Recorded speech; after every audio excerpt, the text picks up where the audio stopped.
नाबालिका दुष्कर्म मामला रे दोषी को 20 वर्ष जेल दंड सह जोरिमाना।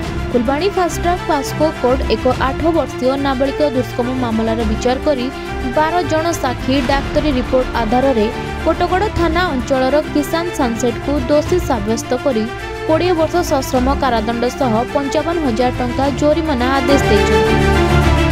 जोरिमाना अनादे आउ अधिक 8 मास कारादंड भोगिबाको निर्देश देछन्ति कोर्ट। सरकार तरफ पोस्को कोर्टर स्वतंत्र पीपी अस्म प्रहरास मामला परिचालना करथिले। सूचना अनुसार नवेम्बर 2022 रे पीड़िता नाबालिका दोषीर घर को टीवी देखा जाइथिबा बेले नाबालिका को एकुटिया करी दुष्कर्म करथिला किसान। तेबे घटनार 7 मास पर एक घटना जना पड़िथिला। पर पीड़िता मां कोटगड़ थाना रे एतला दायर करथिले। एही मामला रे 12 जन साक्षी देथिले। पीड़िता को क्षतिपूरण अर्थ 6 लाख टंका प्रदान करबा पई जिला लीगल एड को कोर्ट निर्देश देछन्ति।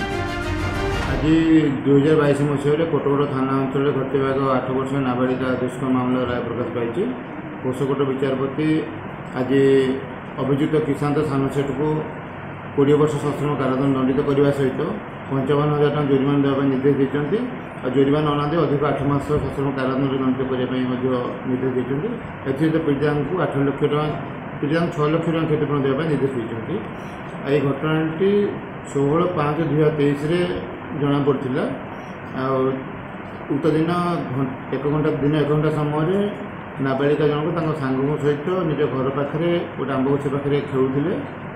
नाबालिका माँ से पाखे बसी ए समय खेल भितर दुई नाबालिका भितर झगड़ा हबार नाबालिका जो पीड़िता सांग जनक आक्षेप कर से किसान तोते रेप करथिला।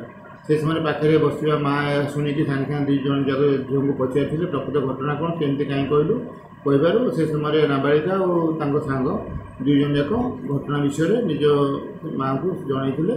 7 मास तले से 2 जन जाक अभियुक्त घर को टीवी देखा जाते। से समय अभियुक्त स्त्री नदी के गाधोवा पड़े और नाबालिक जन को निज पाखे रखिकी बाकी सांग को तुम माँ डाकुची कहीकि अभियुक्त जनक बाहर को पठे घर कबाट दे टीवी साउंड बढ़े नाबालिक जन को से दुष्कर्म करते। फुलबाणी सदाशिव पात्र रिपोर्ट खबर ओडिशा।